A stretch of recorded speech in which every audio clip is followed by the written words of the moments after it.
Question number 8 है। इसमें कहा जा रहा है कि मान लीजिए कि n में a binary b is equal to a तथा b का HCF द्वारा परिभाषित एक द्विआधारी संक्रिया है।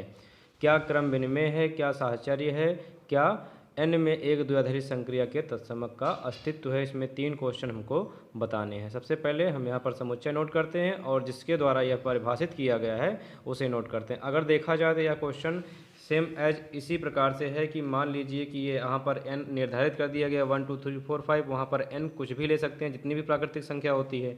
और यहाँ पर भी दिया गया कि a binary dash b is equal to a तथा b का HCF।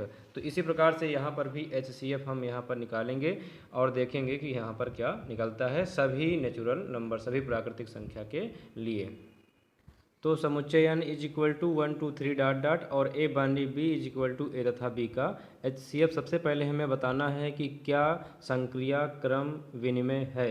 तो क्रम विनिमय के लिए हम सबसे पहले क्रम विनिमय का नियम लगाते हैं और लिखते हैं क्रम विनिमय के लिए। और क्रम विनिमय के लिए हम जानते हैं कि होता है a binary b is equal to b binary a, यानी LHS इज इक्वल टू आना चाहिए RHS। a बाइनरी b का मतलब है a तथा b का HCF। इसी प्रकार से b बाइनरी a का मतलब क्या होगा, इसका मतलब होगा b तथा a का HCF। अगर ध्यान दिया जाए और ये a और b किसके लिए लिए जा रहे हैं, सभी नेचुरल नंबर के लिए हैं। अगर हम a के स्थान पर कोई संख्या लें, जैसे कि 1 ले लें और b के स्थान पर 2 ले लेते हैं, अगर इसका HCF निकालें तो HCF अगर निकालना है तो 1 का अगर निकालें तो 1 इंटू 1 ही रहेगा, अगर 2 का निकालें तो 1 इंटू 2। तो a के स्थान पर 1 है और b के स्थान पर 2, और a और b का जो HCF निकल रहा है कॉमन जो है वो है 1।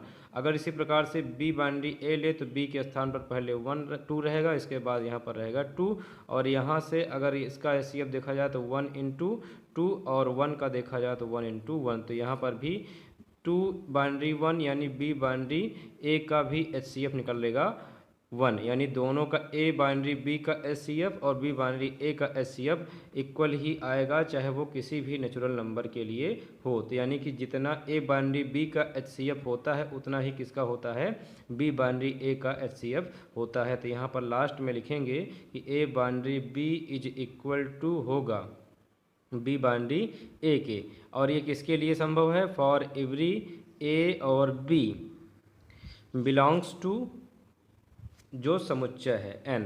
अब यहाँ पर a और b के स्थान पर कोई भी दो संख्या ले करके देखिए कि क्रम विनिमय है अथवा नहीं है। इसी प्रकार से साहचर्य के लिए देखेंगे तो यहाँ लिखेंगे अतः संक्रिया क्रम विनिमय है।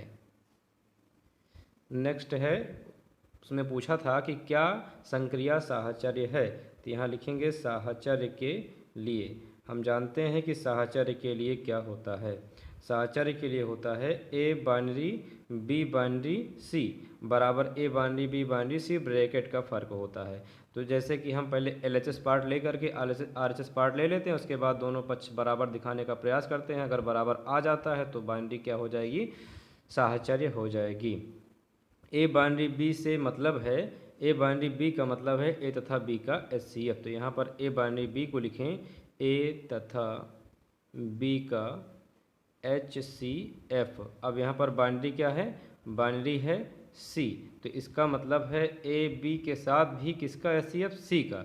यहाँ लिख लें a कामा b तथा c का HCF, यानी ए बी सी जितने भी अवयव रहे उनका हम क्या निकालेंगे, HCF निकालेंगे। तो ये हो गया किसके लिए, a binary b binary c के लिए। इसी प्रकार से ये LHS हो गया। अब RHS में देखें तो होता है a binary b binary c और ब्रैकेट का फ़र्क होता है। तो यहाँ पर इक्वल टू पहले ब्रैकेट हल करेंगे तो a binary b binary c का मतलब होगा, a बाइनरी b का मतलब है कि a तथा b का HCF, तो b बाइनरी c का मतलब होगा कि b तथा c का HCF।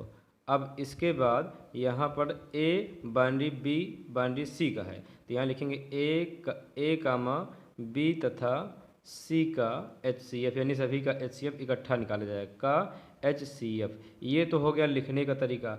अब देखें कि क्या जो हमने अपने तरीके से लिखा है वो कथन सत्य है। जैसे ए के स्थान पर हम कोई नेचुरल, यहाँ पर ए बी सी कुछ भी, ए के स्थान पर 1, बी के स्थान पर 2, सी के स्थान पर 3 लीजिए और उसका क्या करिए, HCF ज्ञात कीजिए। जैसे यहाँ पर अगर औचित्य बतलाने के लिए कहा जाए कि औचित्य बतलाइए, तब तो हम कोई संख्या रख करके देख लेंगे। अगर हमें केवल प्रमाण देना है कि बताइए यह साहचर्य है, तो हम इस प्रकार से इसको लगाएंगे। और खुद समझने के लिए जैसे ए बाइनरी बी को इस तरीके से लिखे हैं, कैसे लिखे हैं, क्यों लिखे हैं, इसके लिए क्या करते हैं, बताते हैं कि ए इज इक्वल टू रख दिए 1, बी इज इक्वल टू रख दिए 2, सी इज इक्वल टू रख दिए 3। अब इसमें 1 का गुणनखंड 1 इंटू 1 और 2 का हो जाएगा 1 इंटू 2, 3 का हो जाएगा 1 इंटू 3। अब थोड़ा ध्यान दीजिए, यहाँ पर लिखा है ए बाइनरी बी, तो हमने कहा ए तथा बी का HCF, तो ए और बी का HCF अगर ध्यान दें तो कितना है 1। इसके बाद बाइनरी है सी, सी का मतलब है 3 और 3 का मतलब है 1 इंटू 3, तो 1 इंटू 3 में कॉमन क्या मिलेगा, 1 ही मिलेगा, यानी 1 बाइनरी 3 का HCF निकलेगा 1। इसी प्रकार से यहाँ पर आइए, यहाँ पर लिखा है ए बाइनरी बी बाइनरी सी।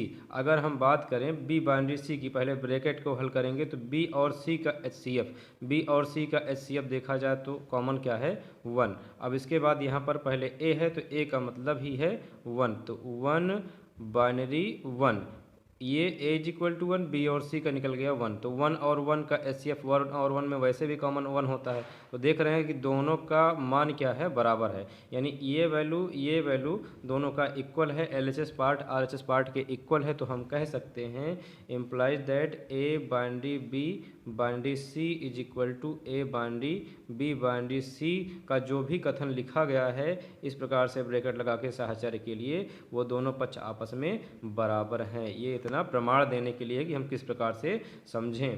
तो यहाँ पर लिखेंगे अतः संक्रिया साहचर्य है। और नेक्स्ट कहा गया है इसमें कि क्या n में यानी नेचुरल नंबर में द्विआधारी संक्रिया के तत्समक का अस्तित्व है। तो सबसे पहले हम तत्समक के लिए परिभाषा लिखेंगे, यहाँ लिखेंगे तत्समक के लिए। तत्समक के लिए परिभाषा होती है कि ए binary e is equal to a बराबर ई बाइनरी ए। इसके लिए हमें ई का कोई अवयव प्राप्त करना पड़ेगा। अगर वो अवयव नेचुरल नंबर में होगा तो इसका अस्तित्व होगा अथवा नहीं होगा। और ए तो हम जान रहे हैं कि ए कहाँ से लिया गया है, ए तो नेचुरल नंबर से लिया ही जाएगा 1 2 3 4 5 करके।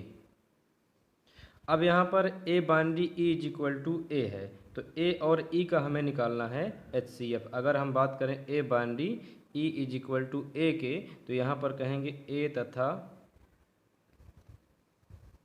तथा ई का HCF निकले कितना ए। तो ऐसा संभव नहीं है। संभव नहीं होने का मतलब ये है कि ए के स्थान पर तो हम जान रहे हैं कि ए बिलोंग्स टू कहाँ पर है n।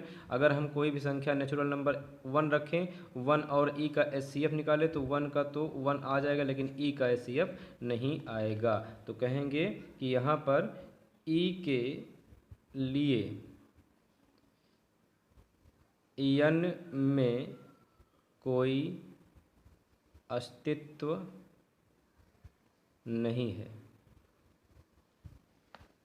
अतः यह तत्समक नहीं है। तत्समक किस प्रकार से नहीं? अगर ई कोई अवयव मिल जाता, 0 1 2 3 4 5 करके कुछ भी मिल जाता, अंक मिल जाता, तो हम कहते वो क्या है। 0 अगर आता तो वो प्राकृतिक संख्या में नहीं था, उसके अलावा 1 2 3 4 5 कुछ भी आ जाता ई के स्थान पर, यानी ई के स्थान पर कुछ लाना पड़ेगा। लेकिन यहाँ पर ई की कंडीशन है ए तथा ई का क्या निकले, HCF ए निकले, तो ऐसा संभव नहीं है, क्योंकि 1 का तो हो जाएगा ये और ई करा जाए तो ई के लिए कोई अवयव चाहिए, ई के लिए ई 1 जा ई होगा, लेकिन फिर HCF निकल कर कितना आएगा, 1 ई हो जाएगा ना। तो इसलिए इसका अस्तित्व नहीं है। नेक्स्ट क्वेश्चन नंबर 9 में है कि मान लीजिए कि परिमेय संख्या का समुच्चय किससे व्यक्त करा जा रहा है, Q से। Q का परिमेय संख्या किसे कहते हैं? परिमेय संख्या जिसके अंश और हर में कुछ मान प्राप्त हो, यानी कि कोई चीज़ बटे के रूप में लिखी हो तो वो क्या कहलाती है, क्यू। यहाँ पर इसको परिभाषित करने के लिए अंक भी ले सकते हैं, लेकिन क्यू के रूप में अगर प्रदर्शित करना है तो हम कोई अंक ऐसा लेंगे जिसमें बटे रहे, जैसे कि 1/2, 1/3, 1/4, ऐसे करके वो किसके अंतर्गत आएगा, क्यू के अंतर्गत आएगा। यानी क्यू का मतलब होता है set of R rational number. तो यहाँ पर निम्नलिखित प्रकार से परिभाषित संक्रिया एक द्विआधारी संक्रिया है। अब इनको हमको क्या करना है, क्यू के लिए बताना है कि यह द्विआधारी संक्रिया है कि नहीं है। ज्ञात कीजिए कि इनमें से कौन सी क्रम विनिमय है और कौन सी साहचर्य है। तो हमें इसमें सभी में क्या पता करना है, क्रम विनिमय और साहचर्य प्राप्त करना है। और किसके लिए, समुच्चय क्यू के लिए परिमेय संख्या का समुच्चय क्यू होगा। और यहाँ पर क्वेश्चन होगा, दिया गया है परिमेय संख्या का समुच्चय क्यू। क्यू के स्थान पर हमने बताया कि यहाँ पर 1/2, 1/3, 1/4, यानी अपान करके कोई भी संख्या हम ले सकते हैं, या 1, 2, 3 का यूज भी कर सकते हैं, कोई इफेक्ट नहीं पड़ेगा। तो यहाँ पर लास्ट में लिख देंगे कि 1, 2, 3 बिलोंग्स टू कहाँ से लिए गए हैं, क्यू से। और अगर एकदम सिंपली करना है तो 1/2, 1/3, 1/4 एग्जैक्ट रहेगा कि हम क्यू से ही ले रहे हैं। तो यहाँ पर सबसे पहले फर्स्ट क्वेश्चन है कि यहाँ पर ए binary B is equal to A minus B है, और हमें बताना है कि क्या यह क्रम विनिमय अथवा साहचर्य है कि नहीं है। तो सबसे पहले हम लगाएंगे क्रम विनिमय, और क्रम विनिमय के लिए हम जानते हैं कि ए binary B is equal to आना चाहिए बी बाइनरी ए। तो सबसे पहले हम यहाँ लिखते हैं ए बाइनरी बी। ए बाइनरी बी का मतलब है ए माइनस बी। अब यहाँ पर अगर कोई अंक लें, ए के स्थान पर 1/2 कर दें, तो यहाँ पर हो जाएगा ए के स्थान पर 1/2 और बी के स्थान पर 1/3। तो ये क्या बनेगा, 1/2 binary 1/3 is equal to 1/3 binary 1/2, यानी ये दोनों पक्ष आपस में बराबर आ गए। तो यह क्रम विनिमय नियम का पालन करेगा और क्रम विनिमय संक्रिया हो जाएगी। तो सबसे पहले ए बाइनरी बी का मतलब 1/2 binary 1/3 is equal to A binary B का मतलब है कि ए को बी से माइनस करें, तो 1/2 माइनस 1/3, 3 का 1 में मल्टीप्लाई 3, इसका हो जाएगा 2, और 3 का 2 में 6, तो 3 में से 2 जाएगा, आ गया 1/6। अब 1/2 बाइनरी 1/3 निकालनी है। अब क्या निकालेंगे, अब निकालेंगे 1/3 बाइनरी 1/2। तो यहाँ पर देखेंगे तो ए बाइनरी बी का मतलब है कि a माइनस बी, अगर इसे a माने या इसे b माने, या उसी तरीके से चलें कि a बाइनरी b है a माइनस बी, तो b बाइनरी a क्या होगा, b माइनस a। या यहाँ पर देखें तो ये देखें कि पहला वाला बाइनरी दूसरे का है तो पहले दूसरे से क्या कर देता है, माइनस। तो ये अगर पहला माने तो 1/3 माइनस ये हो जाएगा 1/2, 2 से 1 में मल्टीप्लाई 2, माइनस 3 से 1 में हो जाएगा 3, 3 का 2 में हो जाएगा 6। यहाँ पर देखें तो 2 में से 3 जाएगा तो -1/6। और देखें तो ये वैल्यू इस वैल्यू के इक्वल नहीं है, तो हम यहाँ पर हमें यही निकालना है कि क्या ये इसके इक्वल है। तो हम यहाँ पर कहेंगे 1/2 binary 1/3 is not equal to 1/3 binary 1/2, क्योंकि यहाँ पर देख रहे हैं कि इसका वैल्यू इक्वल नहीं है। तो यहाँ पर लिखेंगे अतः संक्रिया क्रम विनिमय नहीं है। नेक्स्ट इसमें कहा जा रहा है कि क्या यह साहचर्य है। तो साहचर्य के लिए यहाँ पर हम देखेंगे कि किस तरीके से लगाएंगे। साहचर्य के लिए हमें क्या करना पड़ेगा, हमें फार्मूला पता होना चाहिए कि ए binary B binary c is equal to A binary B binary c. यहाँ ब्रैकेट लगाएंगे और यहाँ ब्रैकेट लगाएंगे, तब जाके साहचर्य नियम का पालन होगा। और इसके साथ हमें क्या करना पड़ेगा, LHS इज इक्वल टू दिखाएंगे RHS। तो LHS पहले पार्ट लेते हैं, और थोड़ा ध्यान दें कि ABC के स्थान पर हम लेंगे क्या, A के स्थान पर 1/2 क्योंकि Q बिलोंग करा है, और B के स्थान पर लेते हैं 1/3, और C के स्थान पर लेते हैं 1/4, क्योंकि हमें यहाँ पता है कि जो कुछ भी लेना है वो यहाँ Q से लेना है, और Q में जो भी अपान में रहेगा उसे हम नोट कर लेंगे। तो यहाँ पर 1/2, 1/3, 1/4 लेंगे। अगर हम बात करें दोनों पार्ट की, तो यहाँ पर हो जाएगा 1/2 बाइनरी 1/3 ब्रैकेट में, और बाइनरी हो जाएगा 1/4। अब इसको सॉल्व करेंगे, इसके बाद इसको सॉल्व कर देंगे, दोनों पक्ष अगर बराबर आ जाएंगे तो हम यहाँ पर कहेंगे कि यह साहचर्य नियम है। इसके बाद क्या करेंगे, यहाँ पर सबसे पहले 1/2 बाइनरी 1/3 है। यहाँ पर परिभाषित किस तरीके से है कि अगर पहला बाइनरी दूसरे के हो तो पहले को दूसरे से माइनस कर दो। तो यहाँ पर हम क्या करेंगे, 1/2 बाइनरी 1/3 है तो 1/2 माइनस 1/3 और ब्रैकेट लगाएंगे, बाइनरी लिखेंगे 1/4। अब इसके बाद क्या करते हैं, यहाँ पर हम लेते हैं 3 का 1 में 3 माइनस, अब इसके बाद 2 का 1 में 2/2 का 3 में हो जाएगा 6 बाइनरी 1/4। अब इसके आगे सॉल्व करेंगे तो यहाँ पर देखेंगे तो ये आएगा is equal implies that, equal to लगाएंगे, इम्प्लाइज दैट नहीं, यहाँ पर देखें तो 3 में से 2 जाएगा तो आएगा 1/6 और बाइनरी हो जाएगा 1/4। यहाँ से इसको लिया गया, यहाँ पर कितना है, 3 में से 2 जाएगा 1/6, बाइनरी 1/4। तो पहले को दूसरे से फिर से बाइनरी कर रहा है और पहले को दूसरे से बाइनरी करने का मतलब है कि a माइनस बी। तो यहाँ पर भी उसी तरीके से करेंगे, यहाँ पर करेंगे 1/6 माइनस 1/4, क्रॉस मल्टीप्लाई, 4 का 1 में 4 माइनस 6 का 1 में 6/6 का 4 में अगर करा जाए तो आ जाएगा 24 और इसके बाद 4 में से 6 जाएगा तो आएगा -2/24। अब यहाँ से कर दें 2 का इकन्नम 2 और 2 1 जा 2 2 2 जा 4, तो यानी इसका आंसर आएगा -1/12। ये किसका आंसर है, ये आंसर है 1/2 बाइनरी 1/3 बाइनरी 1/4, यानी ए बाइनरी बी बाइनरी सी। इस तरीके से अब ये पार्ट लिया जाएगा a binary B binary c का। तो यहाँ पर लिखेंगे ये किस तरीके से है, ये है ए binary B binary C, bracket यहाँ लगा है। तो ए के स्थान पर 1/2, बाइनरी बी के स्थान पर 1/3, बाइनरी सी के स्थान पर 1/4। हमने कहा कि पहले ब्रैकेट को हल करेंगे तो 1/2 बाइनरी ब्रैकेट। अब यहाँ पर 1/3 का क्या मतलब है, यहाँ पर ए बाइनरी बी अगर देखा जाए तो ये दोनों आपस में परिभाषित है कि ये दोनों आपस में क्या कर दें, इसको माइनस कर दें। तो हम यहाँ पर इसको क्या कर देंगे, माइनस कर देंगे। इसके बाद देखते हैं कि क्या आंसर आएगा। यहाँ पर क्या करेंगे, सबसे पहले लिखेंगे 1/2 बाइनरी और इसके बाद 4 का 1 में हो जाएगा 4 माइनस 3 का हो जाएगा 3/3 का 4 में हो जाएगा 12। अब इसके बाद यहाँ पर आएगा 1/2 बाइनरी, 4 में से 3 जाएगा 1 यहाँ पर हो जाएगा 12। अब फिर से ये बन गया ए बाइनरी बी और हम ए बाइनरी बी को जानते हैं कि पहले वाले को दूसरे से इसमें माइनस करना पड़ेगा। तो 12 का 1 में हो जाएगा 12 माइनस 2 का 1 में हो जाएगा 2, 12 का 2 में हो जाएगा 24। अब यहाँ पर देखें 12 में से 2 जाएगा तो ये आएगा 10 और अपान हो जाएगा 24। अब देखें तो ये हो जाएगा 2 5 जा 10, 2 12 जा हो जाएगा 24। तो यहाँ आ गया 5/12, यहाँ पर है -1/12, दोनों मान बराबर नहीं हैं। तो पहला किसके बराबर है, पहला है 1/2 बाइनरी 3 बाइनरी 4। अगर देखें सहचर नियम को तो 1/2 binary 1/3 binary 1/4 is equal to 1/2 binary 1/3 binary 1/4 और ब्रैकेट का जो प्रोसीजर है वो इस तरीके से लगता है। तो इतने का वैल्यू कितना है, -1/12 और इतने का वैल्यू इसको सॉल्व किया गया तो 5/12, जो कि आपस में बराबर नहीं है। तो यहाँ लिखेंगे अतः संक्रिया साहचर्य नहीं है। नंबर 2 में भी है कि ए binary B is equal to a square plus b square. तो हमने यहाँ पर a square plus b square note किया है और क्यू फंक्शन वही रहेगा।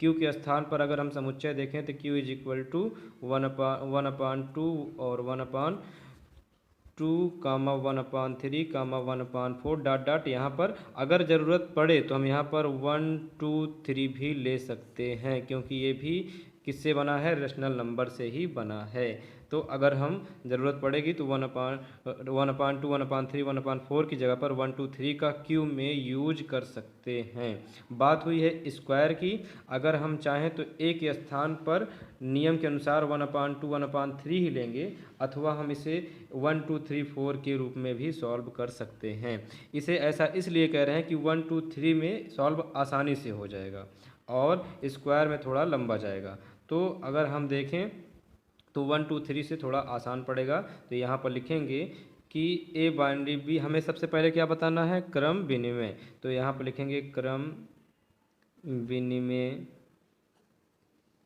के लिए, और फार्मूला याद हो जाना चाहिए कि ए बाइनरी बी बराबर क्या लाना है, बी बाइनरी ए। अब यहाँ पर ए बाइनरी बी का इक्वल होना चाहिए बी बाइनरी ए के।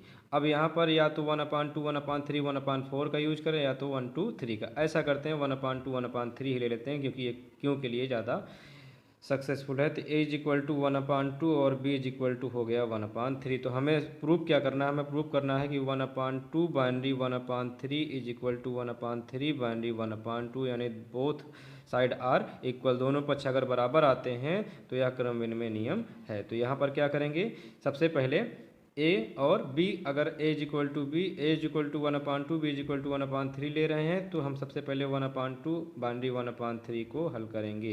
1/2 बाइनरी 1/3 इज इक्वल टू, अब क्या होगा, यहाँ देखिए a बाइनरी b का मतलब है कि a² प्लस b², अगर ये a है तो ये हो जाएगा 1/2 का स्क्वायर, प्लस ये b है तो 1/3 का स्क्वायर हो जाएगा। तो 1 का स्क्वायर 1, 2 का स्क्वायर 4 और 1 का स्क्वायर 1, 3 का स्क्वायर 9 हो जाएगा। अब 9 का 1 में हो जाएगा 9, 4 का 1 में हो जाएगा 4 और 4 का 9 में हो जाएगा 36। 9, 4 कितना हो जाएगा 13/36। तो ये है वैल्यू किसका, 1/2 बाइनरी 1/3 का। तो यहाँ पर देखिए 1/2 बाइनरी 1/3 निकाले, अब निकालेंगे 1/3 बाइनरी 1/2। अगर देखें तो ये क्या कर रहा है, a बाइनरी b का मतलब है a² प्लस b², तो b बाइनरी a का मतलब होगा b² प्लस a², कहने का मतलब है 1/3 का स्क्वायर प्लस 1/2 का स्क्वायर। तो 1/3 का स्क्वायर 1 का स्क्वायर 1, 3 का स्क्वायर 9 और 1 का स्क्वायर 1, 2 का स्क्वायर हो जाएगा 4 और 4 का 1 में 4, 9 का हो जाएगा 9 और 9 4 जा हो जाएगा 36, 4 9 हो जाएगा 13/36। और देखें तो बोथ आर इक्वल, यहाँ पर दोनों पक्ष बराबर हैं।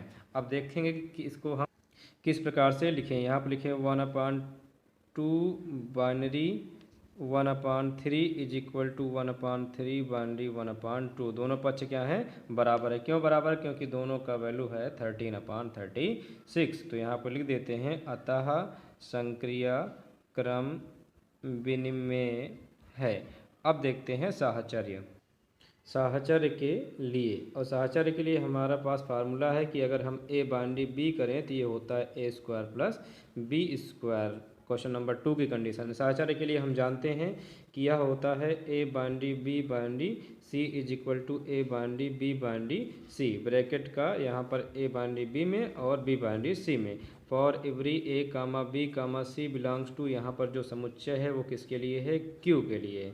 यहाँ पर देखेंगे सबसे पहले LHS पार्ट सॉल्व करेंगे, फिर RHS पार्ट सॉल्व करेंगे और हम a के स्थान पर पहले निर्धारित कर दें कि q के लिए 1/2 है, b इज इक्वल टू 1/3 है और c इज इक्वल टू है 1/4। चलिए सॉल्व करते हैं।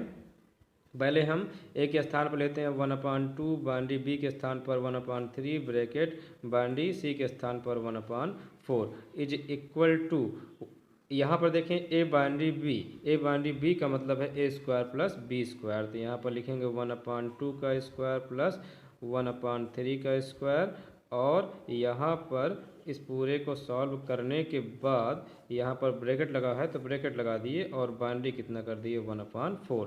सॉल्व करेंगे तो 1 का स्क्वायर 1, 2 का स्क्वायर 4 प्लस 1 का स्क्वायर 1, 3 का स्क्वायर 9 और यहाँ पर बाइनरी 1/4 इज इक्वल टू 9 का 1 में 9 प्लस 4 का 1 में 4 अपॉन 9, 4 जा हो जाएगा 36 बाइनरी 1/4। अब यहाँ से करें तो ये हो जाएगा 9 4 13/36 मल्टीप्लाई 1/, बाइनरी 1/4। अब ये फिर से a बाइनरी b बन गया। तो a बाइनरी b का मतलब है कि a² प्लस b²। यही लिए कहा जा रहा था अगर 1 2 3 लेते तो आसान पड़ जाता। और ऐसा करना, इसको समझने के बाद जो अपान में लिया गया है आप लोग ले लीजिएगा क्रम विनिमय साहचर्य के लिए, तो उससे बहुत आसान पड़ जाएगा क्योंकि यहाँ पर स्क्वायर करने में समय ज़्यादा लगेगा, कोई गलत नहीं होगा। तो यहाँ पर अपान करेंगे a बाइनरी b का मतलब 13/36 का स्क्वायर प्लस 1/4 का होल स्क्वायर। अब यहाँ पर देखें तो 13 का स्क्वायर हो जाएगा 169 और 36 का जब स्क्वायर करेंगे तो ये आएगा 1296 और प्लस 1 का 1 4 का हो जाएगा 16। अब इसके बाद क्या करें कि इसका इसमें मल्टीप्लाई कराएं, इसका इसमें कराएं और इसका इसमें कराएं, बहुत ज़्यादा बढ़ा जाएगा, लेकिन अब करना पड़ेगा। 123 ही लीजिएगा सब लोग, कोई दिक्कत नहीं है। यहाँ पर 169 का मल्टीप्लाई कराएंगे 16 में, मल्टीप्लाई लगाना है इज एक प्लस, और इसका करें तो 1296 हो जाएगा, और अपान इसका इसमें मल्टीप्लाई कराएंगे तो देखते हैं कितना आएगा। 16 का 6 में मल्टीप्लाई तो कितना हो जाएगा ये 96, तो यहाँ पर हो जाएगा 6 और आएगा 9। 16 का 9 में हो जाएगा 144, 144 ऐड करें तो ये हो जाएगा 13, ये 1 हो जाएगा, ये हो जाएगा 5 और 1, तो यहाँ पर आ जाएगा 3 और कैरी हो जाएगा 15। अब इसके बाद 16 का 2 में 32, अब 32 में ऐड कर दें 15, तो ये हो जाएगा 7 और 3 1 हो जाएगा यहाँ पर 4, ये हो जाएगा 47, यानी कि यहाँ पर 7, 16 1 जा 16 और यहाँ पर 47 में से 16 4 हो जाएगा 20। अब इसके बाद इसको भी इसी तरह हम करेंगे। 16 का 9 में 144, तो यहाँ पर हो जाएगा 4 और यहाँ पर आ जाएगा 14। अब इसके बाद 16 का 6 में 96 हो जाएगा, और 96 में 4 ऐड करें, 14 ऐड करें तो ये हो जाएगा 640, यानी कि 9 1 10 1 11, तो ये हो जाएगा 110, यहाँ पर आ जाएगा कैरी 11। अब इसके बाद 6 का 1 में 16 1 जा 16 हो जाएगा, 16 में 11 ऐड करें 6 1 7 और 1 1 हो जाएगा 2, यानी कि 27 और प्लस 129, और ये हो जाएगा 20,736, तो यहाँ पर होगा 36। अब इसको ऐड करते हैं, 9 को 4 में 13, अब इसके बाद 2 का 0 में और कैरी 1 है तो ये हो जाएगा 3, 1 का 7 में ये हो जाएगा 8, और यहाँ पर आ जाएगा 2 अपान 20736, ये हो गया LHS। अब निकालेंगे RHS।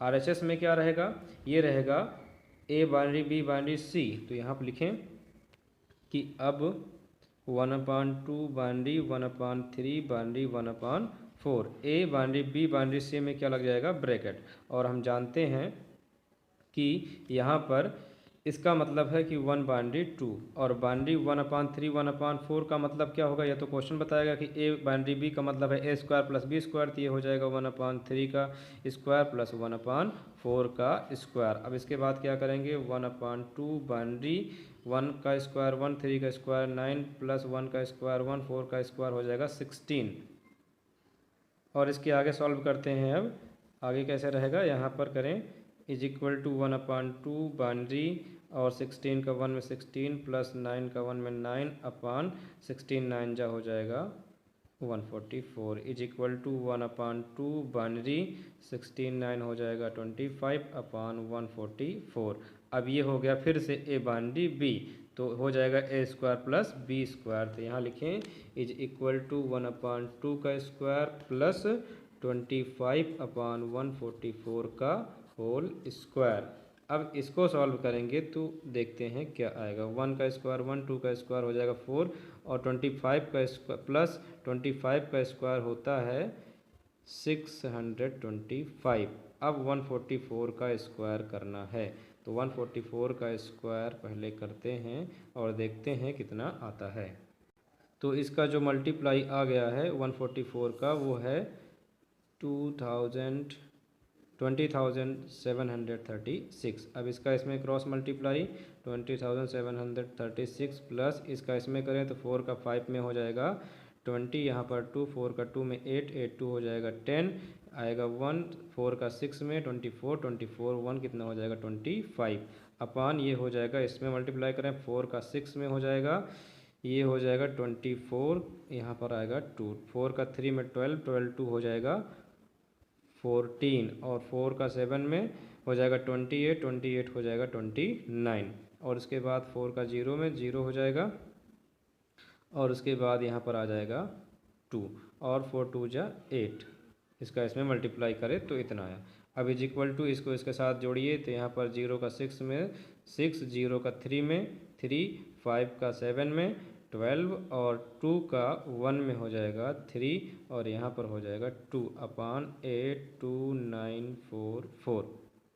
अब इसको काट देते हैं 4 से, तो 4 से काटेंगे तो ये हो जाएगा 4 का 4 5 जा 20 और यहाँ बचेगा 4 8 जा 32 हो जाएगा 0, 4 9 जा 36 और यहाँ पर भी अगर 4 से इसको हम यहाँ से अगर हटाते हैं तो 4 2 जा हो जाएगा 8 और यहाँ पर 0 और उसके बाद 4 7 जा 28 और 1 बचेगा, ये हो जाएगा 14। तो 4 3 जा 12, अब ये हो गया कितना 24, 4 6 जा 24। तो अब ये वैल्यू और ये वैल्यू कहाँ चला गया, यहाँ पर 2833 है और यहाँ पर 5809 है, ये दोनों इक्वल नहीं हैं।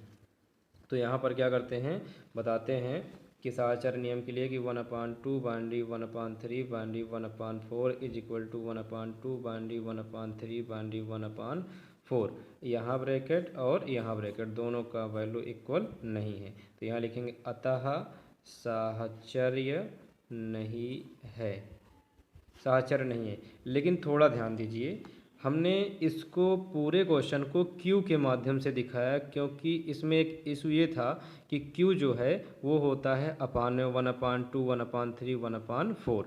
तो हमने क्यू के स्थान पर जो ए लिया, जो बी लिया, जो सी लिया, 1/2 1/3 1/4 करके पूरे क्वेश्चन को सॉल्व किया है। अब यहाँ पर दिखाया गया कि ये अपान में ही सॉल्व किया गया है।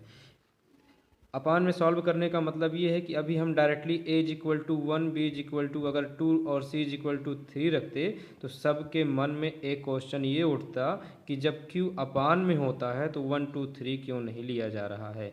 इसलिए हमने पूरे को सॉल्व करके दिखा दिया गया कि 1/2 1/3 1/4 की तरीके से तो हम इसको लगा सकते हैं, लेकिन क्यू में हम 1 2 3 का यूज कर सकते हैं। अर्थात हमने पूरे क्वेश्चन को इस तरीके से लगाया कि 1/2 1/3 1/4 में लगे, लेकिन आप लोग क्या करिएगा, पूरे क्वेश्चन को जो दिया गया है a is equal to 1 b is equal to 2 c is equal to 3 करके लगाइएगा। तो जो इतना गुणा करना पड़ रहा है वो गुणा नहीं करना पड़ेगा और हमको केवल कंडीशन ही तो दिखानी है कि साहचर्य है कि नहीं है। तो यहीं पर लिख देंगे 1/2 1/3 1/4 इज बिलोंग्स टू कहाँ से लिया गया है क्यू, और आप लोग लिखेंगे अगर 1 2 3 का यूज करेंगे तो 1 2 3 बिलोंग्स टू केवल क्यू कर देंगे, पूरा आंसर इजी हो जाएगा, अपान में आप लोगों को सॉल्व नहीं करना पड़ेगा।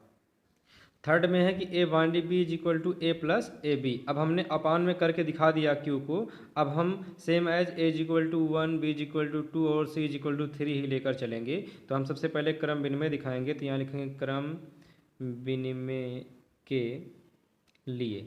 क्रम विनिमय के लिए हम जानते हैं कि a boundary b is equal to होता है बी बाउंड्री ए। तो हम यहाँ पर लिखेंगे for every a comma b belongs to, सबसे पहले लिख लेते हैं क्यू और यहीं पर रख लेते हैं ए इज इक्वल टू 1 और बी इज इक्वल टू 2। अब इसी तरीके से सभी क्वेश्चन को हल करिए। तो यहाँ पर लिखें कि 1 बाउंड्री 2 इज इक्वल टू, देखिए ए बाउंड्री बी का मतलब है ए प्लस ए बी, तो हम यहाँ पर लिखेंगे ए का मतलब 1 प्लस ए इंटू बी यानी 1 इंटू बी, बी का मतलब हो जाएगा 2 is equal to 1 plus 1 into 2 हो जाएगा 2, 1 इंटू 1 प्लस 2 हो जाएगा 3। ये तो निकल गया ए बाउंड्री बी। अब निकालेंगे बी बाउंड्री ए, और बी बाउंड्री ए का मतलब होगा 2 बाउंड्री 1, 2 बाउंड्री 1। अब ये हो जाएगा b और ये हो जाएगा a। तो जहाँ b है, क्योंकि a बाउंड्री b का मतलब है a प्लस ए बी, तो b बाउंड्री a का मतलब होगा b प्लस बी ए। तो यहाँ पर b के स्थान पर हम रख देते हैं 2 प्लस 2 इंटू 1। इसके बाद क्या करते हैं, यहाँ पर लिखते हैं 2 प्लस 2 इंटू 2 हो जाएगा 2। अब इसकी 2 इंटू 1 हो जाएगा 2, 2 प्लस 2 हो जाएगा 4। देख रहे हैं दोनों पक्ष बराबर नहीं है, तो यहीं लिख देंगे कि 1 boundary 2 is not equal to 2 boundary 1। For every 1 comma 2 लिया गया है कहाँ से, क्यू से, बिलोंग्स टू क्यू। तो यहाँ देख रहे हैं कि यह क्रम विनिमय नहीं है, तो लिख देते हैं अतः संक्रिया क्रम विनिमय नहीं है। साहचर्य के भी लिए लगाते हैं, यहाँ लिखें साहचर्य के लिए। साहचर्य के लिए हम जानते हैं होता है a boundary b boundary c is equal to a boundary b boundary c, bracket यहाँ पर लगेगा और यहाँ पर लगेगा, और जो ए बी सी लिए जाएंगे वो बिलोंग करेंगे कहाँ पर, वो बिलोंग करेंगे क्यू में। तो हम ले लेते हैं a is equal to 1 b is equal to 2 और सी इज इक्वल टू 3। चलिए अब देखते हैं सबसे पहले LHS पार्ट। तो a binary B binary c का मतलब होगा 1 बाइनरी 2 बाइनरी 3, ब्रैकेट यहाँ लगाएंगे। 1 बाइनरी 2 यानी ए बाइनरी बी, और हमारी परिभाषा है कि ए binary B is equal to होता है ए प्लस ए बी। तो ए के स्थान पर ये रहेगा 1, बी के स्थान पर रहेगा 2, तो ये लिखेंगे 1 प्लस 1 इंटू 1 प्लस 1 इंटू 2, और ये ब्रैकेट लगाने के बाद लास्ट में लिख देंगे बाइनरी 3। 1 प्लस 1 इंटू 2 हो जाएगा 2, और बाइनरी हो जाएगा 3। 1 प्लस 2 हो जाएगा 3, और बाइनरी हो जाएगा 3। अब 3 बाइनरी 3 का मतलब क्या होगा, इसे ए माना जाएगा, इसे बी माना जाएगा, तो ए बाइनरी बी का मतलब है ए प्लस ए बी। तो 3 प्लस 3 इंटू 3 बराबर 3 प्लस 3 इंटू 3 हो जाएगा 9, और 9 3 हो जाएगा 12। अब इसके बाद हम इसका दूसरा पार्ट सॉल्व करेंगे। यहाँ पर लिखेंगे 1 बाइनरी 2 बाइनरी 3, ब्रैकेट यहाँ लग जाएगा। अब यहाँ पर 1 बाइनरी, यहाँ पर इसे ए माने इसे बी, तो ए बाइनरी बी का मतलब है कि ए प्लस ए बी। तो यहाँ पर लिखेंगे 2 plus 2 into 3 a plus a b is equal to 1 binary, यहाँ पर हो जाएगा ब्रैकेट 2 प्लस 2 का 3 में हो जाएगा 6 इज इक्वल टू 1 बाइनरी 2 6 हो जाएगा 8। अब 1 बाइनरी 8 का मतलब है कि ये ए है और ये बी, और ए बाइनरी बी का मतलब है ए प्लस ए बी। तो यहाँ पर लिखें 1 plus 1 into 8 is equal to 1 plus 1 into 8 हो जाएगा 8, 1 प्लस 8 हो जाएगा 9। अब देखिए ये 9 आया, ये 12 क्या इक्वल है, नहीं इक्वल है, तो यहाँ लिखेंगे 1 binary 2 binary 3 is equal to 1 binary 2 binary 3। साहचर्य के लिए यहाँ ब्रैकेट लगाएंगे। यहाँ पर 1 binary 2 binary 3 is equal to 1 binary 2 binary 3, यहाँ ब्रैकेट लगाएंगे और यहाँ ब्रैकेट लगाएंगे, और यहाँ का जो वैल्यू है वो है 12, यहाँ का वैल्यू है 9, लिख देंगे, ये इक्वल नहीं है। तो लिखेंगे अतः संक्रिया साहचर्य नहीं है। नेक्स्ट देखते हैं नंबर 4। नंबर 4 में क्या कहा जा रहा है, नंबर 4 में है कि ए binary b is equal to A minus b का होल स्क्वायर। तो यहीं पर लिख लेते हैं कि जो भी कुछ भी आएगा पहले हम किसके लिए दिखाएंगे, क्रम विनिमय के लिए दिखाएंगे। तो क्रम विनिमय के लिए हम जानते हैं कि होता है कि a binary b is equal to b binary a for every a comma b belongs to q। अब इसके बाद यहाँ पर क्या करें, a इज इक्वल टू 1 और b इज इक्वल टू 2 ले लेते हैं, तो ये हो जाएगा 1 बाइनरी 2, और 1 बाइनरी 2 का मतलब a binary b, a binary b का मतलब है a माइनस बी का होल स्क्वायर, यानी 1 माइनस 2 का होल स्क्वायर। 1 में से 2 जाएगा, माइनस 1 का स्क्वायर आ जाएगा 1, और अब निकालेंगे 2 बाइनरी 1। 2 बाइनरी 1 का मतलब हो जाएगा 2 माइनस 1 का होल स्क्वायर, 2 में से 1 जाएगा तो 1 का स्क्वायर 1 का स्क्वायर 1, दोनों साइड इक्वल है, तो यहाँ लिखेंगे 1 binary 2 is equal to 2 binary 1। तो लिखेंगे अतः दोनों वैल्यू इक्वल है, अतः यह क्रम विनिमय है, क्रम विनिमय है। अब इसके बाद साहचर्य दिखाएंगे। यहाँ लिखें साहचर्य के लिए, साहचर्य के लिए a binary B binary c is equal to A binary B binary c, और ब्रैकेट इस तरीके से यहाँ पर अप्लाई करेंगे। अब इसके बाद a is equal to 1, b is equal to 2 और सी इज इक्वल टू 3 रख देते हैं, तो ये हो जाएगा 1 बाइनरी 2 बाइनरी 3, ब्रैकेट लगाएंगे। 1 बाइनरी 2 यानी कि ए बाइनरी बी, ए बाइनरी का मतलब है ए माइनस बी का होल स्क्वायर, तो ये हो जाएगा 1 माइनस 2 का होल स्क्वायर बाइनरी, लास्ट में जो लिखा है उसको लिख देते हैं। 1 माइनस 2 का मतलब हो जाएगा माइनस 1 का स्क्वायर, बाइनरी हो जाएगा 3, माइनस 1 का स्क्वायर 1 हो जाएगा बाइनरी 3, और ए बाइनरी बी का मतलब यहाँ पर है ए माइनस बी का होल स्क्वायर, तो ये हो जाएगा ए माइनस बी यानी 1 माइनस 3 का होल स्क्वायर। 1 में से 3 जाएगा, आएगा माइनस 2 का स्क्वायर, और माइनस 2 का स्क्वायर हो जाएगा 4। अब इसके बाद यहाँ पर 1 बाइनरी 2 बाइनरी 3, यहाँ ब्रैकेट लगाएंगे क्योंकि RHS पार्ट है ये बाइनरी 3, और 1 बाइनरी 2 बाइनरी 3 का मतलब 2 माइनस 3 का होल स्क्वायर, क्योंकि ए बाइनरी बी का मतलब ए माइनस बी का होल स्क्वायर। अब इसके बाद क्या करेंगे, 1 बाइनरी 2 माइनस 3 यानी कि माइनस 1 का whole square is equal to 1 binary minus 1 का स्क्वायर 1, और ये फिर से बन गया a binary B. A binary B का मतलब होता है कि ए माइनस बी का होल स्क्वायर, तो ए के स्थान पर भी 1 और बी के स्थान पर भी 1, तो 1 माइनस 1 0, 0 का स्क्वायर होता है 0। ये पक्ष इस पक्ष के बराबर नहीं है, तो यहाँ लिखेंगे अतः या दैट इज या सो दैट इसलिए 1 binary 2 binary 3 is equal to 1 binary 2 binary 3। अब यहाँ ब्रैकेट और यहाँ ब्रैकेट दोनों का वैल्यू इक्वल नहीं है, अतः संक्रिया साहचर्य नहीं है। क्वेश्चन नंबर नेक्स्ट देखते हैं। इसमें नंबर 5 में कहा जा रहा है कि ए binary B is equal to a की पावर बी अपॉन 4। सबसे पहले हम यहाँ पर क्रम विनिमय चेक करेंगे कि क्रम विनिमय है कि नहीं है। आप लिखें क्रम विनिमय के लिए, क्रम विनिमय के लिए क्या करेंगे, a binary B is equal to आना चाहिए बी बाइनरी ए। तो ए के स्थान पर 1 और बी के स्थान पर 2। क्यों? क्योंकि for every a comma b belongs to q से लिया जा रहा है। तो यहाँ पर ए बाइनरी बी का मतलब 1 बाइनरी 2 इज इक्वल टू, यहाँ पर देखिए ए बाइनरी बी का मतलब ए की पावर बी, तो यहाँ पर लिखिए 1 की पावर 2 अपान 4 तो 1 का स्क्वायर हो जाएगा 1 अपान 4। अब इसी तरीके से 2 बाइनरी 1 निकालेंगे तो ये 2 बाइनरी 1 का मतलब हो जाएगा ए की पावर बी यानी 2 की पावर 1 अपान 4। तो 2 की पावर 1 का मतलब 2 अपान 4, 1 अपान 4 2 अपान 4 के इक्वल नहीं है, तो यहाँ लिखेंगे 1 upon 2 binary is not equal to 2 binary 1, अतः संक्रिया क्रम विनिमय नहीं है। अब इसके बाद साहचर्य, यहाँ पर लिखेंगे साहचर्य के लिए। साहचर्य के लिए हम यहाँ पर करते हैं ए binary B binary c is equal to A binary B binary c. ये ब्रैकेट यहाँ लगाएंगे, ये ब्रैकेट यहाँ लगाएंगे, और जो कुछ भी लिया जाएगा for every a b c कहाँ से लिया जाएगा, बिलोंग्स टू क्यू से। तो हम यहाँ करते हैं a is equal to 1, b is equal to 2 और सी इज इक्वल टू 3। तो सबसे पहले 1 बाइनरी 2 बाइनरी 3 को सॉल्व करेंगे, और 1 बाइनरी 2 का मतलब हो जाएगा ए बाइनरी बी का मतलब ए की पावर बी, तो ये ए है और ये बी है, यानी 1 की power 2 upon 4 binary 3 is equal to ये हो जाएगा 1 अपान 4 बाइनरी 3। अब ये पूरा क्या है ए, ये पूरा क्या है बी, तो ए की पावर बी यानी 1 अपान 4 की पावर 3 अपान 4।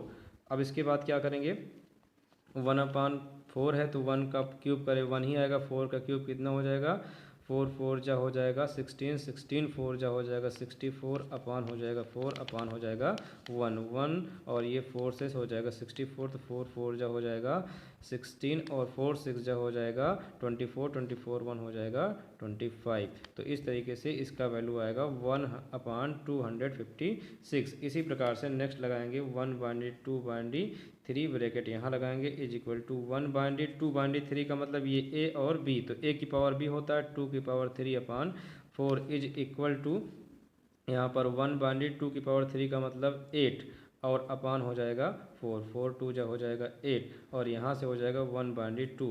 अब यहाँ से 1 बाइनरी 2 का मतलब हो जाएगा कि 1 की पावर 2 अपान 4, क्योंकि ए की पावर बी अपान 4 होता है, तो यहाँ पर 1 अपान हो जाएगा 4। अब देखें तो ये वैल्यू इसके इक्वल नहीं है कि 1 binary 2 binary 3 is not equal to 1 binary 2 binary 3, दोनों इक्वल नहीं है, क्योंकि एक का मान आया है 1 अपान 256 और इसका आया कितना 1 अपान 4, तो अतः साहचर्य नहीं है। क्वेश्चन नंबर 6 देखते हैं। इसमें 6 में क्या है कि ए binary B is equal to a b का स्क्वायर। अब ए बी का स्क्वायर करेंगे, सबसे पहले निकालेंगे क्रम विनिमय। क्रम विनिमय के लिए क्या करें, a binary B is equal to b binary a लेकर आएँ फॉर एवरी ए बी जो कुछ भी रखें वो बिलोंग्स टू समुच्चय यानी कि क्यू पर रहे, तो ए इज इक्वल टू 1 और बी इज इक्वल टू 2 ले लेते हैं। यहाँ पर क्रम विनिमय के लिए निकालें 1 बाइनरी 2, ए बाइनरी बी का मतलब है ए बी का स्क्वायर यानी 1 इंटू 2 का square is equal to 1 into 2 का स्क्वायर हो जाएगा 4, 1 में से 4 मल्टीप्लाई कराएं आएगा 4। 2 बाइनरी 1 का मतलब होगा बी ए का स्क्वायर यानी 2 इंटू 1 का स्क्वायर, ये हो जाएगा 2, 1 का स्क्वायर हो जाएगा 1 इज इक्वल टू 2 4, यहाँ पर 2, तो यहाँ देख रहे हैं कि 1 बाइनरी 2 का एक वैल्यू इक्वल नहीं है 2 बाइनरी 1 के, तो ये नॉट इक्वल टू, तो यहीं लिख लेते हैं अतः संक्रिया क्रम विनिमय नहीं है। साहचर्य के लिए लगाते हैं, अब यहाँ लिखें साहचर्य के लिए साहचर्य के लिए होता है ए binary B binary c is equal to A binary B binary c start का ब्रैकेट और लास्ट का bracket for every a comma b comma c belongs to q. अब ए इज इक्वल टू रख देते हैं 1, b is equal to 2, c is equal to रख देते हैं 3। अब यहाँ पर 1 बाइनरी 2 बाइनरी हो जाएगा 3 ब्रैकेट लगाएंगे। 1 बाइनरी 2 का मतलब होगा ए बाइनरी बी का मतलब है ए बी का स्क्वायर, तो 1 इंटू 2 का स्क्वायर और बाइनरी हो जाएगा 3। अब यहाँ पर हो जाएगा 1 2 का स्क्वायर हो जाएगा 4, बाइनरी हो जाएगा 3। 1 का 4 में 4 बाइनरी 3। अब ए बाइनरी बी का मतलब है ए बी का स्क्वायर, तो हो जाएगा 4 इंटू 3 का स्क्वायर, तो 4 3 का स्क्वायर हो जाएगा 9, 4 9 जा हो जाएगा 36। अब इसके बाद इसी तरीके से आगे लगाते हैं, यहाँ पर कर देते हैं 1 बाइनरी 2 बाइनरी 3 और ब्रैकेट लगाएंगे यहाँ पर, तो ये हो जाएगा 1 बाइनरी 2 बाइनरी 3 का मतलब होगा ए बाइनरी बी का मतलब है ए बी का स्क्वायर, तो ये हो जाएगा 2 इंटू 3 का स्क्वायर। तो यहाँ पर हम क्या करेंगे 1 बाइनरी और 2 इंटू 3 का स्क्वायर हो जाएगा 9 इज इक्वल टू 1 बाइनरी और 2 9 मल्टीप्लाई कराएं तो आएगा 8 is equal to A binary B का मतलब है कि ए इंटू बी का स्क्वायर, तो ये हो जाएगा 1 इंटू 18 का स्क्वायर, तो यहाँ पर हो जाएगा 1 इंटू 18 का स्क्वायर करें तो 18 और 18 यहाँ पर मल्टीप्लाई कराएं तो हो जाएगा 8 8 64 के 4 हासिल 6, 8 का नंबर 8 6 14 और 18 का नंबर हो जाएगा 18, तो 4 हो गया 8 4 12 1 1 2 1 3, ये हो जाएगा 324 और 1 का 324 में कराएंगे तो ये हो जाएगा 324।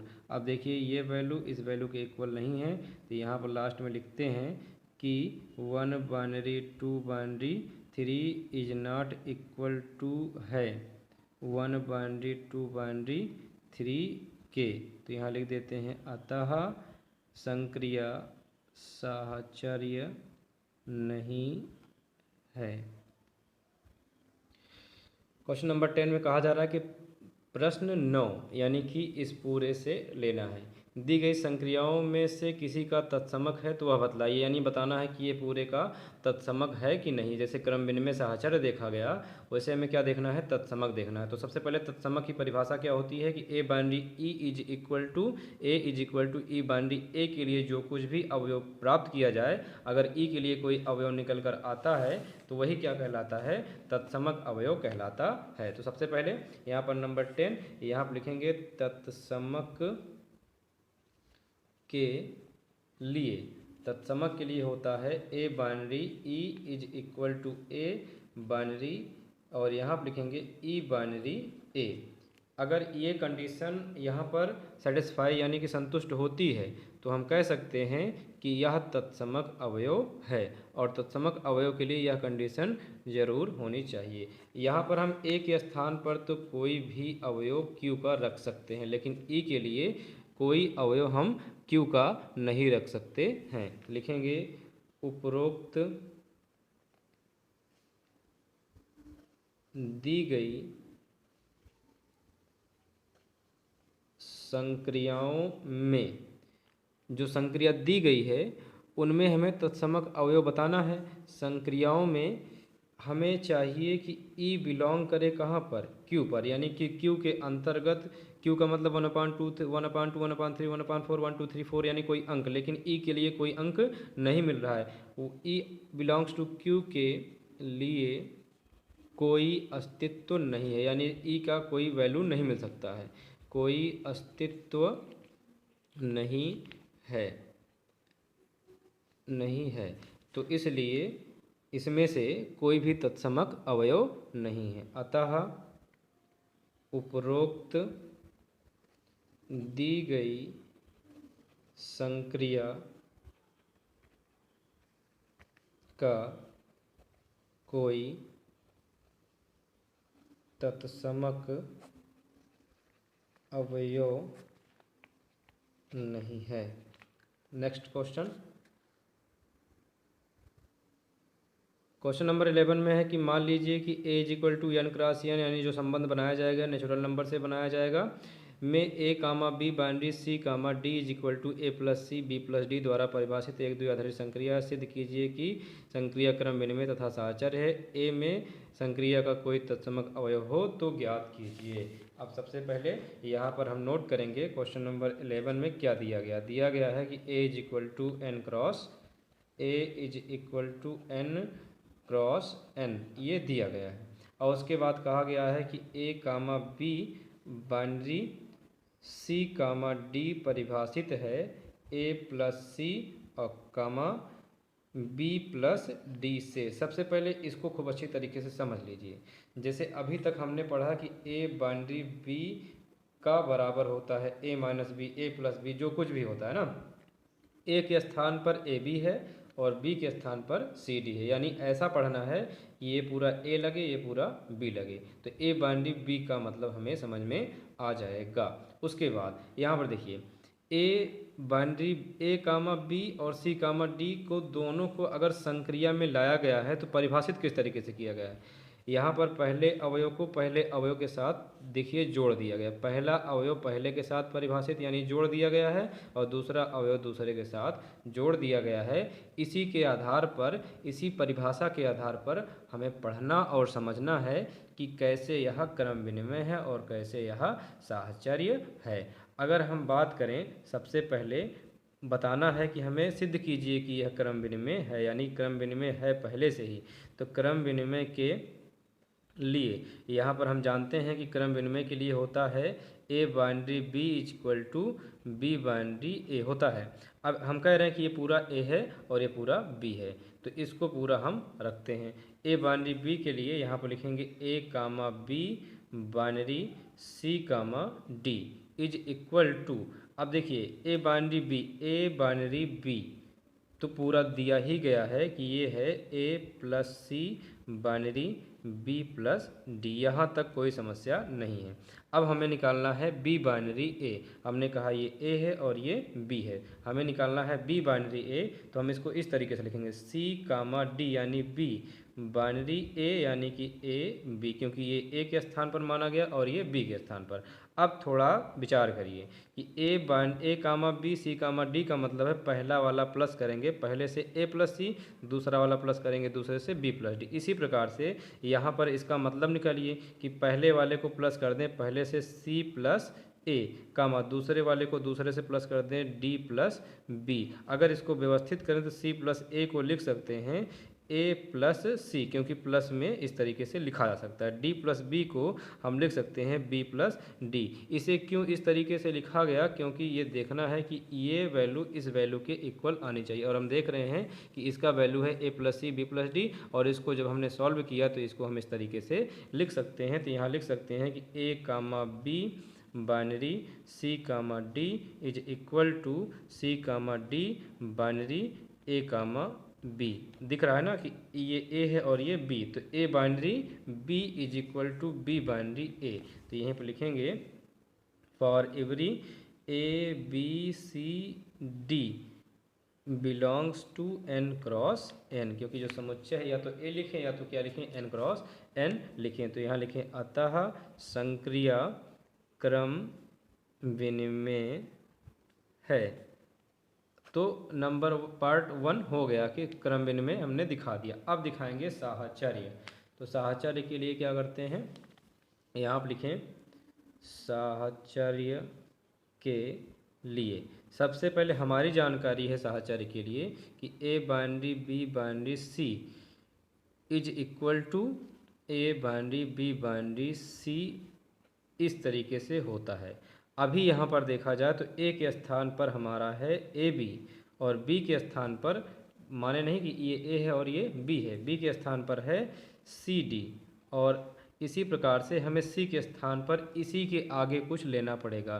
तो ए से ए बी, बी से सी डी के बाद क्या आएगा ई एफ। तो यहीं पर लिख लेंगे माना ए बी सी डी तो एन क्रॉस एन में बिलोंग कर रहा है, इसके साथ हमको सी के लिए ई एफ 2 युग्म चाहिए। तो यहाँ पर लिख लें ई कामा एफ भी बिलोंग कर रहा है किसमें, एन क्रॉस एन में बिलोंग कर रहा है।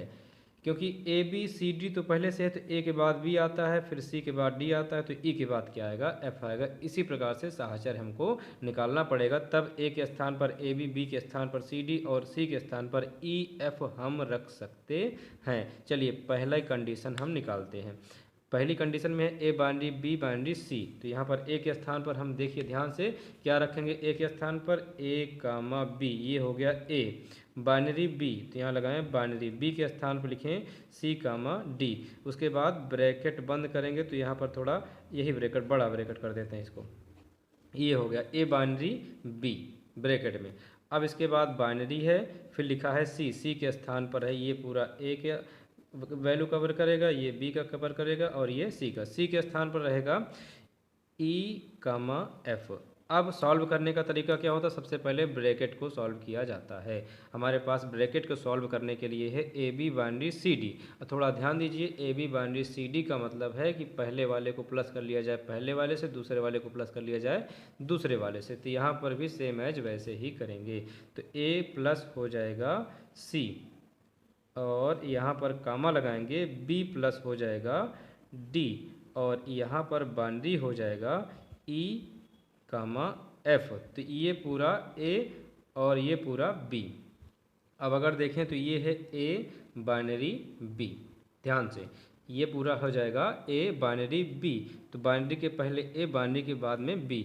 अब अगर ध्यान दें तो हमारा जो कंडीशन है वो है कि a comma b binary c comma D अगर रहे तो पहले वाले को प्लस करते हैं पहले वाले से, दूसरे वाले को प्लस करते हैं दूसरे वाले से। ऐसे ही तो है, यहाँ पर भी ऐसे करेंगे। यहाँ पर देखिए कैसे करते हैं, इज इक्वल टू, ये पहला अवयव है, ये दूसरा अवयव है, ये पहला अवयव है और ये दूसरा अवयव है। तो पहला वाला क्या है, ए प्लस सी, प्लस किसके साथ करेंगे, पहले वाले के साथ, यानी कि इसके साथ कामा। ये दूसरा वाला है बी प्लस डी, किसके साथ जोड़ेंगे, इसको दूसरे के साथ, ये हो जाएगा एफ। ये आ गया वैल्यू किसका, ये वैल्यू आ गया है a b binary c binary comma d binary e comma f का। अब हम दूसरा पार्ट सॉल्व करेंगे a binary B binary c का। तो ए के स्थान पर ए बी के स्थान पर सी डी और सी के स्थान पर ई एफ रखेंगे। यानी कि हमें पता है कि ए बाइनरी बी बाइनरी सी किस तरीके से रखना है। तो ए के स्थान पर रख दिए ए कामा बी बाइनरी, बी के स्थान पर रख दिए सी कामा डी और ई के स्थान पर रख देंगे, यहाँ पर सी के स्थान पर रख देंगे ई कामा एफ। अब ब्रैकेट किस में लगेगा, बी और सी में, तो ये है बी और ये है सी। सबसे पहले ब्रैकेट ही सॉल्व करेंगे, यहाँ लिखेंगे a comma b binary, bracket को सॉल्व करें तो पहला वाला प्लस होगा पहले वाले से यानी सी प्लस ई कामा दूसरा वाला दूसरे से यानी डी प्लस एफ। अब इसके बाद क्या करें, ये इसके साथ बाइनरी करें तो पहला वाला, ये पहला अवयव ये पहला अवयव, ये दूसरा अवयव ये दूसरा, तो पहला वाला प्लस करेंगे पहले से, तो ये हो जाएगा ए प्लस सी प्लस ई कामा दूसरा वाला b plus d plus f. अब चेक करिए कि क्या दोनों के अवयव बराबर हैं, ए प्लस सी प्लस ई। यहाँ पर देखेंगे तो a plus c plus e b plus d plus f आया हुआ है, a plus c plus e b plus d plus f, तो यहाँ पर भी है b plus d plus f. तो यहाँ लिखेंगे कि a comma b binary c comma d binary e comma f is equal to a comma b binary c comma d binary e comma f. अब इसके बाद इसमें क्या करेंगे, ए और बी में ब्रैकेट लगाएंगे, इसमें बी और सी में ब्रैकेट लगाएंगे, दोनों का वैल्यू इक्वल है। यहाँ पर देखिए इतना आया है और यहाँ पर भी इतना ही आया है, तो हम कहेंगे कि दोनों क्या हैं, बराबर हैं। तो अतः संक्रिया साहचर्य है। अब इसके बाद तत्समक दिखाना है। तत्समक के लिए क्या करेंगे, यहाँ लिखते हैं तत्समक के लिए हम जानते हैं कि तत्समक होता है ए binary e is equal to a is equal to e binary a. लेकिन यहाँ पर अगर ए को देखा जाए तो ए हमने कहा है कि ए के स्थान पर ए बी है, यानी दो दो युग्म चाहिए।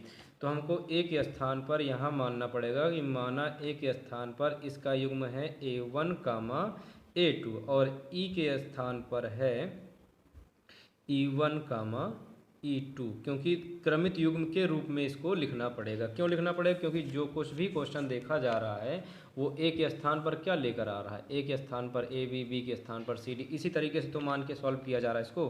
तो ए के स्थान पर A1 कामा A2, ई के स्थान पर ये हो जाएगा E1 कामा E2। तो ए बाइनरी ई का मतलब होगा ए के स्थान पर कितना रख दें, A1 कामा A2, और यहाँ पर करें बाइनरी ई के स्थान पर E1 comma E2 is equal to a का मतलब होगा A1 comma A2 is equal to e का मतलब होगा E1 कामा E2। बाइनरी ए का मतलब होगा A1 कामा A2। तो ये हो गया। अब पहली कंडीशन को पहले कंडीशन के बराबर दिखाया जाए। अगर हम बात करें सिर्फ इतने की, तो इतने में हम क्या देखेंगे कि A1 comma A2 binary E1 comma A2 is equal to दिखाया जाएगा A1 की, यानी पहला पार्ट अगर लिया जाए तो पहला वाला ऐड किसके साथ करा जाएगा, पहले वाले के साथ, यानी कि ये हो जाएगा A1 प्लस E1, और उसके बाद A1 प्लस E1, क्योंकि परिभाषा ही यही है। और दूसरा वाला हो जाएगा A2 plus E2 bracket close, और उसके बाद A1 comma A2 is equal to पहले को पहले के साथ ऐड करें तो यहाँ पर होगा E1 प्लस A1 कामा दूसरे को दूसरे के साथ तो E2 प्लस A2, क्योंकि यहाँ पर हमको परिभाषित इसी तरीके से करना। तो पहला वाला बराबर हो जाए अगर पहले के, तो यहाँ पर देखें कि A1 plus E1 is equal to आएगा A1, और दूसरा वाला अगर बराबर करें दूसरे के तो A2 plus E2 is equal to हो जाएगा E2। सॉल्व करें अगर हम देखें तो E1 is equal to A1 plus A1, इधर आया तो माइनस A1 हो जाएगा, A1 से A1 कट गया तो E1 इज इक्वल टू 0 आ गया। यही अवयव तत्समक अवयव कहलाएगा, क्योंकि कितना आया है 0। लेकिन ध्यान दीजिए जो हमारी समुच्चय हैं वो किसके अंतर्गत है, n क्रॉस n यानी नेचुरल नंबर के। तो क्या 0 नेचुरल नंबर है? क्या ये n में बिलोंग करेगा? 0 इज़ नॉट नेचुरल नंबर, 0 प्राकृतिक संख्या नहीं होती है। तो यहाँ पर लिखेंगे लेकिन ये जो 0 आया है वो n में बिलोंग नहीं करेगा। तो यह लिखेंगे अतः यह तत्समक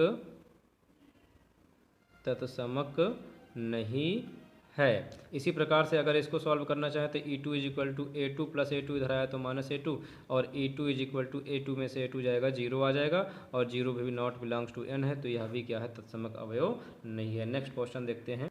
नंबर 12 में है कि समुच्चय n में किसी स्वच्छ अवयव द्विधारी संक्रिया में बाइनरी के लिए a binary a is equal to a for every a belongs to En हमें बताना है कथन सत्य है अथवा असत्य है, औचित्य बतलाना है। तो a binary a is equal to a, हम अभी तक जितने भी अवयव पढ़ते आए हैं उसमें लिखा था कि ए binary B is equal to a b करके कुछ न कुछ आता था। तो यह कथन पहले से ही असत्य दिख रहा है। अगर हमें औचित्य बतलाना हो कि यह किस प्रकार से गलत है तो ए बाइनरी क्या होता है, बी होता है, यानी कि इनके कहने का मतलब है जो ए रखा जाए वही बी रखा जाए, तो नहीं लगेगा कि यह ए बाइनरी बी लिखा है। जैसे ए इज इक्वल टू अगर 2 रख दें या 3 रख दें और बाइनरी कितना कर दे 3, तो क्या दिख रहा है कि ये ए बाइनरी बी है, ये तो हम मान लेंगे कि a is equal to B और बी इज इक्वल टू 3, यानी कि दोनों मान आपस में क्या हैं, बराबर हैं, तब जाके ये किसके बराबर आएगा, इसके बराबर आएगा। हमारे कहने का तात्पर्य यह है कि यहाँ पर बी को तभी ए बाइनरी ए लग सकते हैं जब ए बराबर किसके हो, बी के हो, दोनों अवयव किसी अवयव के एक अवयव के बराबर हों। तो ए बराबर भी अगर 3 रखा जाए, बी बराबर भी 3 रखा जाए तो कोई एक अवयव प्राप्त किया जा सकता है। अब या तो योग का हो सकता है, या तो अंतर का हो सकता है, या तो गुणन का हो सकता है। हम मान लेते हैं कि माना n में यानी कि नेचुरल नंबर में ए बाइनरी बी का मतलब है कि ए प्लस बी। अब ए के स्थान पर हम ए और बी के स्थान पर दोनों कितना रखें, 3 बाइनरी 3, तो ये हो जाएगा 3 प्लस 3, और अगर 3 प्लस 3 हो रहा है 3 बाइनरी 3 का मतलब होगा 3 प्लस 3 6 हो जाएगा। लेकिन देखिए ए बाइनरी ए का मतलब है ए, क्योंकि ए जो रखा जाए बाइनरी ए से किया जाए तो ए ही मिले, यानी कि अगर 3 रखे हैं तो 3 आएगा, और यहाँ पर आंसर कितना हो 3 बाइनरी 3 इज इक्वल टू, यहाँ पर 3 आना चाहिए लेकिन ये 3 नहीं आया है। तो हम कह सकते हैं कि अगर 3 नहीं आया है तो जो आया है वो बिलोंग्स टू नॉट होगा, यानी कि 3 आना चाहिए था जो कि नहीं आया है, क्योंकि 3 बाइनरी 3 इज इक्वल टू 3 आना चाहिए, नहीं आया। अतः यह कथन असत्य है। अतः कथन असत्य है। हमने यहाँ पर औचित्य यानी कि प्रमाण दे दिया है। नंबर 2 देखते हैं। नंबर 2 में कहा जा रहा है कि यदि n में एक क्रम विनिमय द्विआधारी संक्रिया है तो ए बाइनरी, सबसे पहले इसमें n में क्रम सबसे पहले बता दिए कि यह कैसा नियम के आधार पर है, क्रम विनिमय के नियम के आधार पर है। ए binary B binary c is equal to c binary B binary a के बराबर है कि नहीं, हमें ये बताना है, इसका औचित्य देना है। तो सबसे पहले यहाँ पर लिखते हैं नंबर 2 और यहाँ पर लिखते हैं कि ए बाइनरी बी बाइनरी सी और ब्रैकेट लगा है बी बाइनरी सी में is equal to c binary B binary a. हमें दिखाना है कि दोनों पक्ष आपस में बराबर हैं अथवा नहीं हैं। तो हमें यहाँ पर दिखाना है कि LHS पार्ट RHS पार्ट के इक्वल है कि नहीं है। तो सबसे पहले हम यहाँ पर RHS पार्ट नोट कर लेते हैं। ये है C binary B binary A और सबसे पहले क्वेश्चन में क्या दिया गया है कि यह क्रम विनिमय है।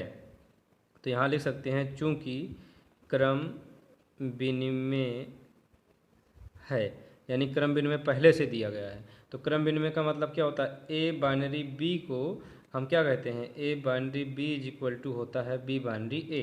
तो ए बाइनरी बी बराबर हो जाएगा बी बाइनरी ए, यानी संख्या पलट जाएगी, यानी ये हो जाएगा a binary c binary b. अब थोड़ा क्वेश्चन देखिए कि LHS कितना लाना है, ए बाइनरी बी बाइनरी सी, यहाँ सी बाइनरी बी है, यानी फिर से अगर एक बार हम क्रम विनिमय लगा दें, ये लिख दें क्रम विनिमय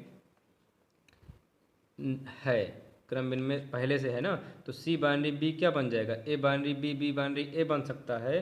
तो a binary c binary b है तो बी बाइनरी सी बन जाएगा, क्योंकि ए बाइनरी बी का मतलब है बी बाइनरी ए। अब देख रहे हैं कि यह क्या है, पूरे LHS पार्ट के बराबर है। किसके बराबर आ गया, LHS के। तो यहाँ लिख देंगे LHS बराबर RHS है, अतः यह कथन सत्य है। लिख दें अतः कथन सत्य है। क्वेश्चन नंबर 13 में है कि ए binary B is equal to a cube plus b cube से परिभाषित n में एक द्विआधारी संक्रिया पर विचार कीजिए और सही उत्तर का चुनाव कीजिए। तो सबसे पहले यहाँ पर लिख लेते हैं, क्वेश्चन नंबर 13 में है कि ए बाइनरी बी का मतलब है ए क्यूब प्लस बी क्यूब, और हमें क्वेश्चन में उसका विकल्प देखना है कौन सा विकल्प सही है। तो यहाँ पर लिख लेते हैं for every a comma b belongs to n, क्योंकि n के लिए ही परिभाषित किया गया है। सबसे पहले देखते हैं कि यह क्रम विनिमय है कि नहीं है। तो क्रम विनिमय के लिए क्या करते हैं कि a is equal to natural number यानी 1 और b इज इक्वल टू 2 रख लेते हैं। तो यहाँ हो जाएगा 1 binary 2 is equal to a का क्यूब यानी 1 का क्यूब प्लस b का क्यूब यानी 2 का क्यूब। तो 1 का क्यूब 1 और प्लस 2 का क्यूब हो जाएगा 8, 1 8 हो जाएगा 9। इसी प्रकार से क्रम विनिमय का क्या होता है, 1 बाइनरी 2 है तो 2 बाइनरी 1 के बराबर होना चाहिए। तो 1 बाइनरी 2 का मतलब ये है, तो 2 बाइनरी 1 का मतलब होगा 2 की पावर 3 प्लस 1 की पावर 3। तो यहाँ पर हो जाएगा 2 की पावर 3 का मतलब 8 प्लस 1 की पावर 3 का मतलब 1, 8 1 9। तो हम देख रहे हैं कि 1 binary 2 is equal to 2 binary 1 है। तो यहाँ लिखेंगे अतः संक्रिया क्रम विनिमय है। नेक्स्ट देखते हैं साहचर्य। साहचर्य के लिए हम क्या करेंगे, यहाँ लिखते हैं साहचर्य के लिए, साहचर्य के लिए a is equal to 1, b is equal to 2 और c इज इक्वल टू रख देते हैं 3। तो क्या बनाना पड़ेगा, 1 बाइनरी 2 बाइनरी 3 ब्रैकेट यहाँ लगाएंगे। a बाइनरी b का यहाँ पर मतलब है 1 का क्यूब प्लस 2 का क्यूब और बाइनरी कर देंगे 3। 1 का क्यूब 1, 2 का क्यूब 8 और उसके बाद यहाँ पर बाइनरी हो जाएगा 3, 1 प्लस 8 हो जाएगा 9, बाइनरी हो जाएगा 3। अब फिर से बन गया ये ए बाइनरी बी। तो ए बाइनरी बी का मतलब है ए का क्यूब यानी 9 का क्यूब और उसके बाद प्लस यहाँ पर बी का क्यूब यानी 3 का क्यूब, तो ये हो जाएगा 3 का क्यूब। तो 9 का क्यूब करेंगे तो ये कितना आएगा, 9 का 9 में मल्टीप्लाई हो जाएगा 81 और 81 का अगर 9 में मल्टीप्लाई कराएं तो ये हो जाएगा 729। 3 3 जा 9, 9 3 जा हो जाएगा 27 और अगर इसको ऐड करें तो 7 और 9 हो जाएगा 16। यहाँ पर हो जाएगा 1, 2 में 2 4 और ये 5 और ये हो जाएगा 7, यानी ये 756 हो गया। अब इसी प्रकार से इसका दूसरा पार्ट यानी RHS 1 बाइनरी 2 बाइनरी 3 ब्रैकेट लगाएंगे। 1 बाइनरी 2 बाइनरी 3 का मतलब होगा 2 क्यूब प्लस 3 क्यूब। अब यहाँ से 1 बाइनरी 2 का क्यूब हो जाएगा 8 और 3 का क्यूब हो जाएगा 27 और यहाँ से 1 बाइनरी 8 में 27 ऐड करेंगे तो ये हो जाएगा 8 7 15 और 2 1 हो जाएगा 3। 1 बाइनरी 35 है तो ए बाइनरी बी का मतलब है कि ए क्यूब प्लस बी क्यूब, तो 1 क्यूब और बाइनरी 35 का होल क्यूब। अब यहाँ पर 1 का क्यूब 1, बाइनरी के स्थान पर क्या लगेगा, ओ प्लस लगेगा, यहाँ पर बाइनरी तो खत्म हो जाएगा ना, यहाँ पर प्लस 35 का क्यूब करेंगे। तो 35 का क्यूब अगर करेंगे तो ये आएगा 42,875। सबसे पहले रफ में इसको सॉल्व करिए।